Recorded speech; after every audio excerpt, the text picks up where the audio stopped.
Right, I've just finished watching the last three episodes of Miss Marvel Camilla Khan, but I got so excited after finishing watching the episode that initially, I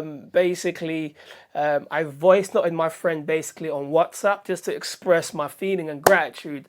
Of the series because I loved it so much. So I'm gonna play it to you. Let's just say it will or it might contain basically spoilers. So let's play this 4 minute voice note. It was so refreshing to see the series because it had so much culture, energy. They portrayed the Islamic culture in such a balanced way. I've never seen a TV series or a movie, regardless if it's Marvel, DC, or whatever company, has produced that series or movie. I've never seen the Islamic culture portrayed in that particular way, period. 100 million%. So it was refreshing to see a balanced viewpoint. And it was nice to see how they dealt with the Islamic culture in such a balanced way. They mentioned Eid. You saw like the traditional weddings, religion. Even there was points in the series where they were actually speaking the Urdu language, I believe, and there was subtitles. So it felt like it was just completely culture based, family orientated, had love, heart. It was a straight rip out of the Marvel. Out of the Marvel comics. So if you've read, I know you've read basically the comics, but it was a straight rip out of the comics. The color, the tone, the vibration, the energy. It was so well put together, and for me, it is 100%. 100%. It is basically my number one, period, my number one Marvel favorite. When you put the Marvel TV series to one side that's come out and the Marvel movies, it is my number one so far of Marvel Phase 4. It should have been the introduction to Phase 4, 100%. But yeah, I can't wait to see more of her. I love it. One of my favorite Marvel characters being brought to life. The fact that she comes from a Islamic background. She can't really go out. She can't really have a boyfriend. She gains powers and she's trying to juggle everything at once while figuring her life out, while trying to stay grounded and while trying to save New Jersey.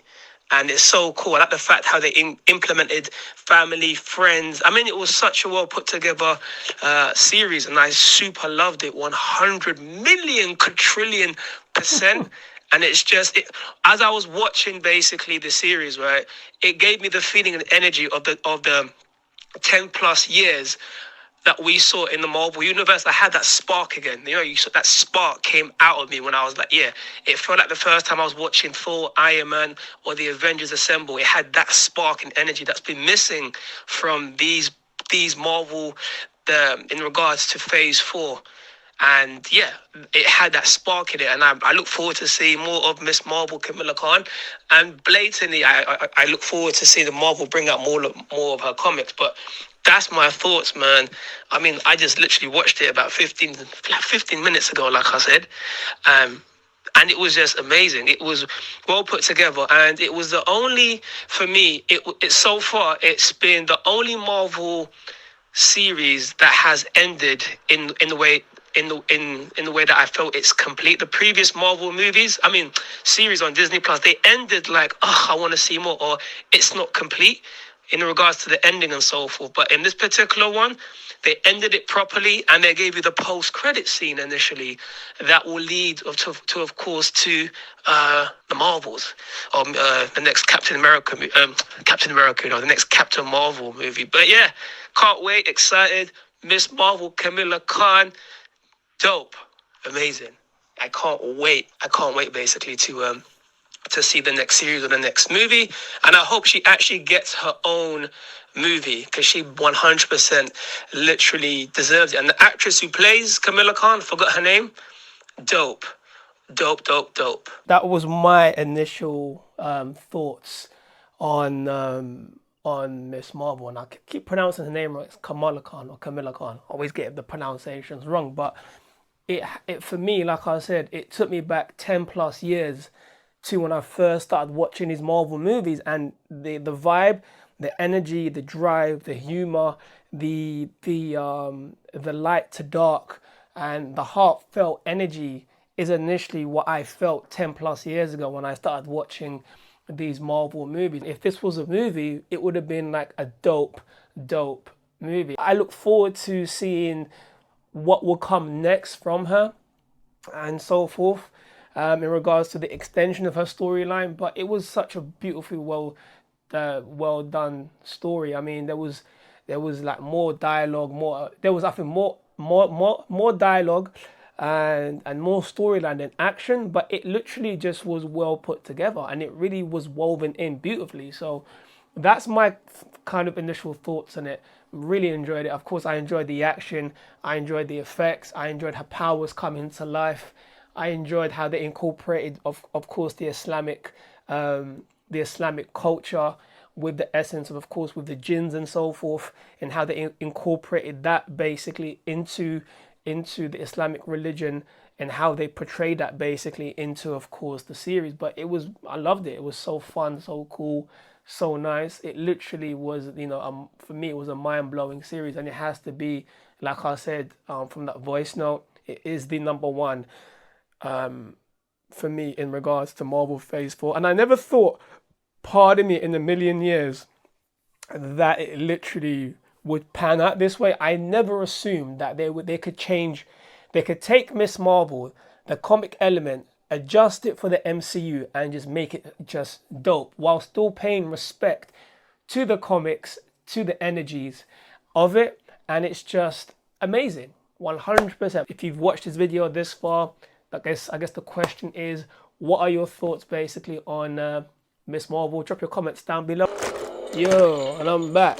Ooh, I love this Infinity Gauntlet. I love it so much. So initially, that was my initial reaction to yesterday after just watching Miss Marvel. What you saw there was a reaction on those WhatsApp messages, voice notes, was initially my whole just joy and love and excitation. The way I was excited from the first moment, I saw episode 1, from the music, the energy, the tone, the vibe, the humor, the comedy, the Islamic culture, just the tone and the energy, to episode 6.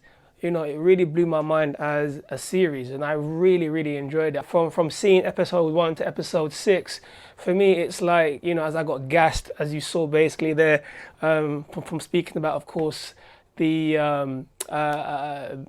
end scene basically where Bruno says, he mentions the word mutation, and is it like now, is she an X-Men? Is she an Inhuman? That really played in my mind, and to hear the X-Men theme tune just a few seconds, I was like, Bsh. So it was pretty cool, pretty well done, because in the comics she's actually a Inhuman, and yeah, it was so well put together. I really enjoyed it. I think the best thing about the series was I wasn't so caught up about the action, but it was about Kamala Khan figuring her life out. She was stuck in the illusion of becoming, Carol Danvers, Miss Marvel, that she never actually looked within to actually become the hero that she actually became in the series. And it speaks to people, sometimes we get caught up in our own imaginary world and we don't stay grounded and we don't see what's really here and literally point it to the heart here. So it really felt like this series was about her being grounded, being firm, sticking to her principles basically as a hero, as a Muslim, and really just staying true to who she truly is as basically, a kid that came out of New Jersey. She has powers. She's trying to stay true to her Islamic roots. She's trying to fight crime in New Jersey, and she's trying to figure things out. So for me, Miss Marvel has more substance, more energy, more culture than Carol Danvers, basically Captain Marvel, because Carol Danvers is dealing with just, I guess, saving people and whatnot. Her story isn't like Kamala Khan. She's dealing with so much culture, so much ups and downs, figuring her life out while trying to be like, what am I doing?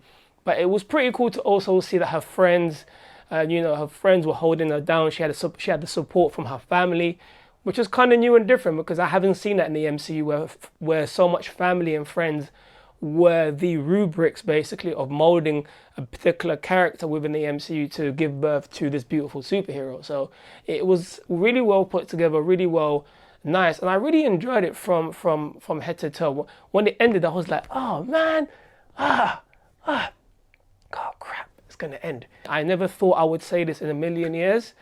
I am super excited basically for Captain Marvel 2, just so I can see more of Kamala Khan, and I'm also interested in how Carol Danvers, of course, Captain Marvel, how she's evolved as a character from, of course, Avengers Endgame to of course, Captain Marvel 2. So I'm super excited to see that, and really excited to see, of course, if Nick Fury is going to be in the mix and so forth. But yeah, a fantastic, dope, amazing series. Very interesting. Like I said, I never thought in a million years that this would be the series that initially would be the series that would do it for me for the MCU. I'll say it again, like I said it before. If Miss Marvel, Kamala Khan, basically was the introductory to Phase 4 of the MCU would have kicked off in such a boom way, because let's just be honest, in how the MCU has been now in regards to it's kind of stale. There isn't really structure to it. No one knows what direction the MCU is literally going to. And the post-credit scenes don't connect to the movies. The post-credit scenes, funny enough, they connect to each of the movies within their own universes. And the series haven't felt like they've been complete. The way that Marvel has continued the MCU, it hasn't been like the past 10 plus years. The past 10, 11 years, there was passion, drive, intensity. The foundation was solid. The storytelling was amazing. Each post-credit scene literally added to each layer of the future Marvel movies to really give you, of course, those two beautiful moments. When we first saw Thanos in Avengers Assemble, that post-credit scene, we knew it was going to lead to Avengers Endgame. And it was a mind-blowing 10 plus 11 years of MCU just craziness. 2 movies a year.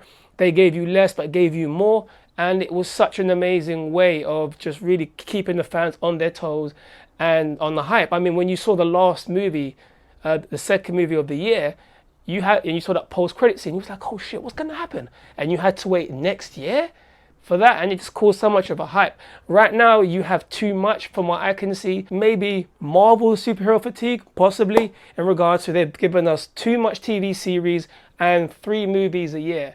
And that could potentially be why people are feeling the way they're feeling about the MCU. But I personally think, this is my personal opinion, if the MCU kicked off with a bang, just like Miss Marvel, Kamala Khan did, and it was solid, and it continued from the previous 10 plus years of the MCU, people wouldn't be complaining about basically how things are within Phase 4, because it will be solid. I think once we have direction, once we see the connection between the Disney Plus series, the MCU, and the saga, the storyline that's pretty much hasn't been given to us yet, then we're going to basically see 100% we are going to see things change within the MCU. And Kevin Feige 3 to 4 weeks ago did say within the coming months, we are going to pretty much see what the saga is going to be. But all of that to basically say, as much as that Phase 4 isn't how it was based upon 10, 11 years ago, I'm just grateful that we are getting TV series from Marvel, from DC, from Image, and we are getting our favorite comic book characters, and even comic book characters we've never heard of, like Kamala Khan, Miss Marvel, being portrayed on the big screen. So this isn't me ranting, moaning, or complaining. I'm just seeing where Marvel was back then, how it is now, and where I think it should be going based upon basically the energy of it. One thing that I will say just to end this segment, you could never ever replicate basically what you saw 10, 11 years ago now.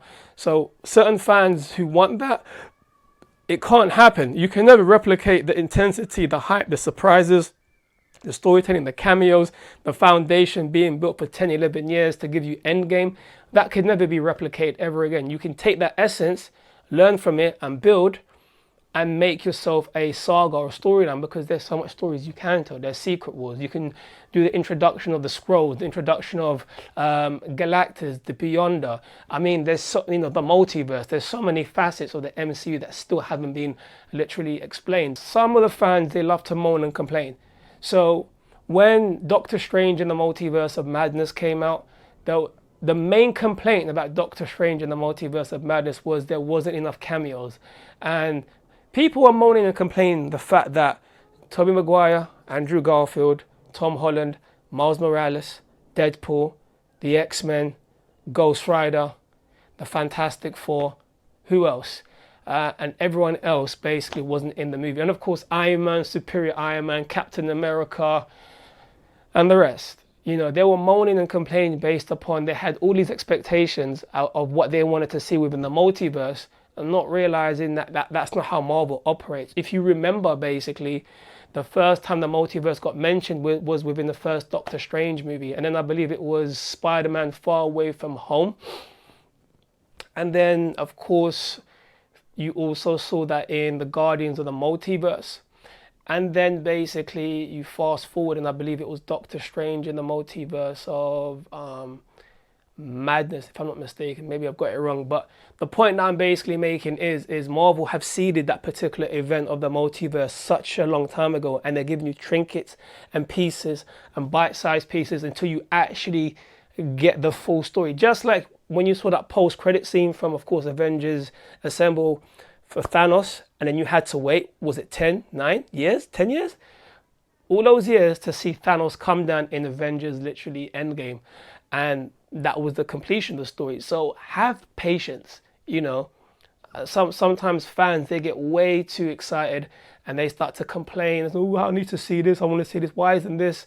Like, Marvel give you that story in trinkets. The fact that they've introduced the multiverse and they've given you a kind of a snippet of it in Doctor Strange and the Multiverse of Madness, and from the post-credit scene that we saw in Doctor Strange and the Multiverse of Madness, you know it's about to get big and it's about to get raw. So could the next event be Secret Wars? Who knows? But yeah, that's initially my thought. Oh, one thing I wanted to say. When I was watching Avengers Endgame for the first time in the theaters, right? And not Endgame, Infinity War. Sorry, Infinity War. And you know, Thanos snaps, and then you're like, oh, what happened? Thor's like, what did you do? And then Thanos disappears, and then nothing happens, and then all of a sudden everyone starts to get dusted. I remember when that happened, right? And the movie cut out, right? And there was, I believe at that time, there was a post-credit scene, my bad, there was. And when the movie basically ended, what was quite interesting was, when the snap happened, people were like, oh my gosh, I can't believe it. It was so mad. And then when the movie ended, I kid you not, I wish I had a video recorder to record that moment. But people were silent. People had their head down. It was like a graveyard. And it was the reason it was so cool and dope, because that was the first time ever for me watching a superhero movie that the villain actually won. And people were thinking, how could he win? I'm like, you lot waited 10 years to see Thanos and you think he was just going to be like, hi, and then the Avengers were going to come out and save the day? Nah, bro, that's not how things work. So it was a Thanos movie / a Thor movie, because Thor had loads of scenes in that movie, which is quite interesting. But yeah, that was one of the best moments, I think, from phase 1 to phase 3, just to see the reaction on people's faces. And what Kevin Feige pretty much said when they introduced that moment, he was like, you know what, you've been invested in these characters for like 10 years. And then to see them actually being dusted, the emotional response, you know, what happens now? And then the burn from that is you had to wait another year to watch Endgame, which even caused more intensity and hype. And one day, somehow, somewhere, it'll happen. Marvel will reintroduce Thor, Captain America, Iron Man, Hulk, Black Widow, and Hawkeye for an Avengers movie. And when that happens, Marvel are going to make maybe $6 to $7 to $8 billion instead of the $3 billion they made when when Endgame or Endgame came out. So yeah, that's my initial thoughts on Phase 4, Miss Marvel. But you know, like I said, I had so much fun watching Miss Marvel yesterday. Amazing fun, dope. One of the best projects that's come out of Phase 4 so far. With that being said, catch everyone in a bit. Well, peace out. See you soon.